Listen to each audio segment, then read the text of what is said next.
जात पात का करो विदाई, सारे हिंदू हम भाई भाई। ये भारत देश में कौन है हिंदू? तो हिंदू राष्ट्र कैसे बनेगा? कि मैं ब्राह्मण हूँ? नहीं, ये जातियों का देश है, तो उसको पकड़ के मारते हैं। कभी भी घोड़े पे नहीं बैठ सकता, ब्राह्मण के सामने चप्पल पहन के नहीं जा सकता। हाथ में कलम दिया है, पढ़ो लिखो। हेलो दोस्तों, welcome to my new blog. कैसे हैं आप सभी? दोस्तों, आप सभी को पता होगा धीरेन्द्र शास्त्री, उस पाखंडी का नाम कोई भूल नहीं सकता। और उसने दिल्ली से वृंदावन तक का हिंदू राष्ट्र का पद यात्रा निकाला, बहुत सारे लोगों को साथ में लेके जोड़ा और उसने कहा जात पात का करो विदाई, सारे हिंदू हम भाई भाई। हिंदू राष्ट्र बनाने का उसका एक बहुत बड़ा इच्छा है। तो मैं एक सवाल पूछना चाहता हूँ, ये भारत देश में कौन है हिंदू? हिंदू कोई है तो मुझे कमेंट करके बताना कि भाई मैं हिंदू हूँ। सच्चा वाला हिंदू कोई है तो मुझे बताना। ये भारत देश में हिंदू कोई भी नहीं है। ये तो यहाँ पे तो हिंदू परसेंटेज ज्यादा है, आप ऐसा कैसे कह रहे हो? मैं सही कह रहा हूँ कि यहाँ पे हिंदू कोई भी नहीं है। जब हिंदू ही इस देश में नहीं है तो हिंदू राष्ट्र कैसे बनेगा? यहाँ पे दोस्तों, कोई अपने आप को कहता है कि मैं ब्राह्मण हूँ, कोई कहता है मैं दलित हूँ, कोई कहता है मैं चमार हूँ, कोई कहता है मैं तेली हूँ, कोई कहता है मैं यादव हूँ, कोई कहता है मैं नाई हूँ, कोई कहता है मैं सोनार हूँ, कोई कहता है लोहार हूँ, कोई कहता है मैं आर्य हूँ। तो मुझे एक बात बताओ, इसमें से कौन है हिंदू? ये भारत देश में हिंदू कोई भी नहीं है, क्योंकि ये जितना भी मैंने बताया ये सब जाति है। ये हिंदुओं का देश नहीं, ये जातियों का देश है। और जातियों के देश में हिंदू राष्ट्र नहीं बन सकता। अगर हिंदू होता, एक दलित और एक चमार अगर मंदिर में घुसता है तो उसको कॉलर पकड़ के घसीट के बाहर निकाल के नहीं मारते। और अगर एक दलित या चमार बुलेट पे बैठता है तो उसको पकड़ के मारते हैं। एक चमार, एक दलित, वो कभी भी घोड़े पे नहीं बैठ सकता। एक चमार, एक दलित कोई भी गवर्नमेंट की नौकरी नहीं कर सकता। एक चमार, एक दलित वो कभी ब्राह्मण के सामने चप्पल पहन के नहीं जा सकता। तो ये लोग अपने आप को कहते हैं कि हम हिंदू राष्ट्र बनाएंगे। मैं सारे जितने भी मैंने कहा है, चाहे वो चमार हो, दलित हो, चाहे वो यादव हो, तेली हो, कोई भी हो, मुझे बताओ क्या तुम लोग सच में हिंदू हो? क्या तुम लोगों के इस हिंदू धर्म में क्या जात पात नहीं है? हिंदू वो होता है जो जात पात को नहीं मानता है और सभी को एक साथ लेकर चलता है, उसको कहा जाता है हिंदू। तुम लोग कहाँ से हिंदू हो मुझे बताओ? तुम लोग सिर्फ और सिर्फ एक जात हो, जो तुम्हारे जात को लेके प्रोपेगेंडा किया जाता है, तुम्हारे जात को लेके बड़ी बड़ी बातें किया जाता है। और मेरे देखने वाले सभी को मैं ये कहना चाहता हूँ, हमारे भारत देश में ना संविधान नाम की कोई चीज है। संविधान ने सभी को हाथ में कलम दिया है, पढ़ो लिखो, शिक्षित हो जाओ, आगे बढ़ो, तरक्की करो, डेवलपमेंट करो, ना कि किसी की गुलामी करो। जो ये अभी निकला है धीरेन्द्र शास्त्री, ढोंगी पाखंडी, वो हिंदू राष्ट्र बनाने का मांग कर रहा है। तो आप लोगों को क्या लगता है, हिंदू राष्ट्र अगर बनेगा, जो 1000 साल पहले मनुस्मृति थी, वहां पर पीछे झाड़ू लटका के सामने मटका लेके हर एक छोटा जाति चलता था और गुलामी करता था बड़े लोगों का। आज भी वो लोग वो मनुस्मृति को फिर से जीवित करना चाहते हैं, उसको फिर से लागू करना चाहते हैं। इसीलिए आज वो धीरेन्द्र शास्त्री पाखंडी वो कहता है जाति वाति का करो विदाई, हम सब हिंदू भाई भाई। अब बताओ, अगर हिंदू राष्ट्र बनाने के लिए अगर उनको परमिशन मिल जाता है तो जो दलित है, जो चमार है, जो छोटे जात के लोग हैं, उनके साथ क्या होगा? उन लोगों का जीना हराम हो जाएगा, उन लोगों को जीने नहीं देंगे। और ये जो बात है, ये ना सिर्फ क्रिश्चियंस के लिए, ना मुसलमान के लिए, ना बुद्ध के लिए, ना सिख के लिए, ये सारे हिंदुस्तानियों के लिए जरूरी है। और ये ब्राह्मण लोग हर किसी के सर के ऊपर पैर रख के आगे बढ़ना चाहते, आगे चढ़ना चाहते, लाशों के ऊपर सीढ़ियां बनाकर वो चलना चाहते हैं। तो इसीलिए ये पाखंडी निकला है, ये ढोंगी निकला है कि हम हिंदू राष्ट्र बनाएंगे।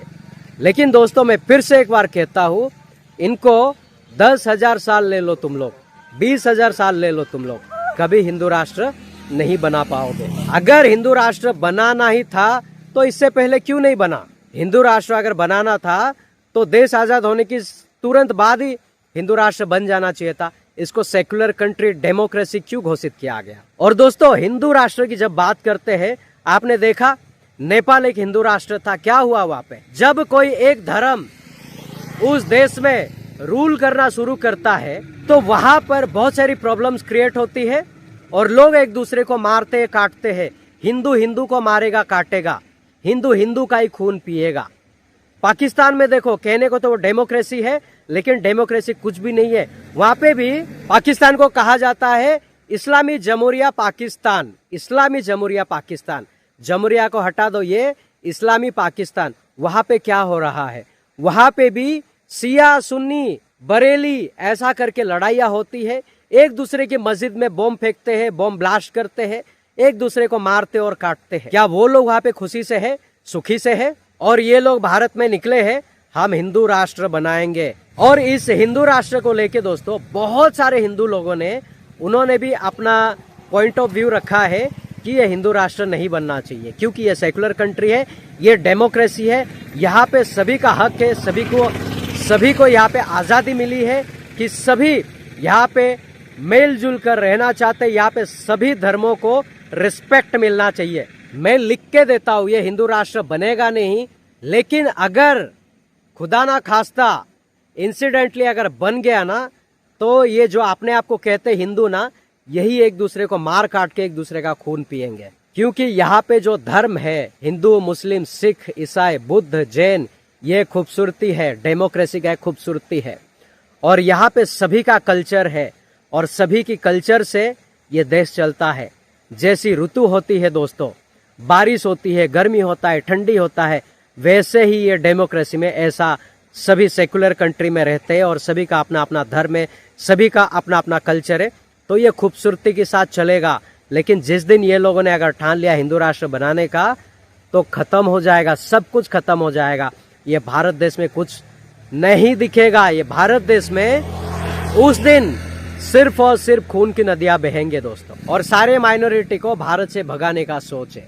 यहाँ पे बैठे बैठे बहुत सारे बड़े बड़े जो लोग हैं, जिनके यूट्यूब चैनल में मिलियन सब्सक्राइबर है, वो बड़ी बड़ी बातें करते हैं कि बांग्लादेश में तो हिंदुओं को मारा गया, ऐसा नहीं करना चाहिए था, और पाकिस्तान में तो हिंदुओं के साथ जुल्म हुआ, सिखों के साथ जुल्म हुआ, क्रिश्चियंस के साथ जुल्म हुआ। इनको बाहर का दिखता है, हमारे देश के अंदर क्या होता है वो दिखता नहीं है, या फिर डर के मारे या फिर पैसे खाते होंगे, इसलिए अपना मुंह को बंद करके रखा है कि हम कोई आवाज नहीं उठाएंगे, हमें इससे क्या लेना देना है, ऐसा ये लोग सोचते हैं दोस्तों। अगर हमारे घर पे कोई प्रॉब्लम होता है, उसके लिए हमें आवाज उठाने की जरूरत है। लेकिन जो मिलियन सब्सक्राइबर है, जिनको एक एक टाइम में 10-10 लाख लोग देखते हैं, वो लोग अपना मुंह बंद करके रखे हैं और अपने आप को कहते हैं हम जियो पॉलिटिक्स बात करते हैं। जब आपका घर टूट रहा हो, आपके पास खाने के लिए दाना नहीं, तो आप बाहर जाके किसी को बिरयानी खिलाओगे, तो कोई इंसानियत की बात नहीं है। वो उसको सिर्फ दिखावा बोलेंगे, उसको सिर्फ और सिर्फ छलावा बोलेंगे। और ये लोग जो है ये छलावा करते हैं, दिखावा करते हैं। उस ढोंगी, उस धीरेन्द्र शास्त्री के खिलाफ कोई बोल नहीं रहा है, लेकिन बहुत सारे लोग बोल भी रहे हैं, बहुत सारे हिंदू लोग भी बोल रहे हैं, उसके खिलाफ जाके बोल रहे हैं, बहुत सारे बहनें भी बोल रहे हैं, मैं भी बोल रहा हूँ। अगर ये वाकई में हिंदू राष्ट्र बनना चाहता है, यहाँ पे हिंदू कौन है मुझे बता दो, मुझे पता चल जाए कि भाई मैं हिंदू हूँ। कोई ऐसा बोले, दिखना चाहिए ना हिंदू कहाँ है। कहने को कहते 85% हिंदू है, किधर है, कहाँ है, कौन सी बिल में घुसा हुआ है। यहाँ पे सिर्फ और सिर्फ जात चलती है, जात, तू छोटा जात, मैं बड़ा जात, मैं ये हूँ, मैं वो हूँ, मैं इसी चीज को लेके ये लोग देश को चलाते हैं। और इसे पॉलिटिकल सपोर्ट की वजह से ये अपना रैली निकल पाया, ये अपना पद यात्रा निकल पाया। उसके जगह दोस्तों कोई मुस्लिम होगा या कोई क्रिश्चियंस होगा, ऐसा पद यात्रा निकालने की सोचेंगे, तो वो सोच में ही रह जाएगा और वो लोगों का सोच कभी हकीकत नहीं बनेगा, क्योंकि परमिशन ही नहीं मिलेगा। लेकिन इस पाखंडी को, ढोंगी को परमिशन मिलेगा, क्योंकि वो अपने आप को ब्राह्मण कहता है, वो अपने आप को हिंदू कहता है, इसलिए उसे परमिशन मिलेगा। तो कहने का मतलब ये है, जो गवर्नमेंट है वो भी एक तरफा फैसला करता है, एक तरफा देखता है, एक तरफे का काम करता है। इसीलिए आज ऐसे पाखंडी लोग खड़े होके भारत देश को मिट्टी में मिलाने की कोशिश करते हैं। बहुत सारे आए, बहुत सारे गए। आसाराम बापू उसको देखो, जेल में सड़ रहा है, और बहुत सारे ऐसे लोग हैं जो जेल में सड़ रहे हैं। क्यों? क्योंकि उन्होंने अपना एक्स्ट्रा ऑर्डिनरी वाला दिमाग लगाया, इसलिए जेल की सलाखों के पीछे है वो लोग। ये धीरेन्द्र शास्त्री भी जाएगा सलाखों के पीछे, क्योंकि उसको ऐसा लगता है कि मैंने बहुत बड़ा काम किया है, और जो कहेगा ये सेकुलर कंट्री को हिंदू राष्ट्र बनाने का है, इसका मतलब ये है ये संविधान के विरुद्ध, इसका मतलब ये है कि वो देश के खिलाफ जाता है, और जो देश के खिलाफ जाता है उसे देशद्रोही कहा जाता है। कोशिश कर लो, मैं तुम लोगों को चैलेंज करता हूँ, कोशिश कर लो हिंदू राष्ट्र बनाने का। तुम्हारे दादा परदादा आए वो भी चले गए, तुम लोग भी चले जाओगे, हिंदू राष्ट्र कोई नहीं बना पाएगा।